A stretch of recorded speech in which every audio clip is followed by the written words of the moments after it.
Oh, why does this stove look like that? And there's multiple people there. That's not even enough seasoning, but I don't even care about that. Seasoning is the last thing on my mind right now. But why does it look so dirty? That's like months of buildup on that stove. How can you cook and do that? Like somebody's going to enjoy food on a stove that looks like that. Well, they probably are.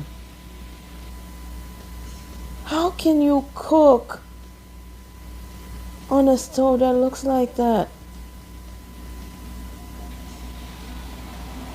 How will you even be able to enjoy food that's coming off somewhere that's so dirty?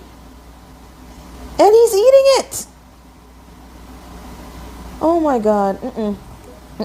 Makes me sick. Don't eat at everybody's house.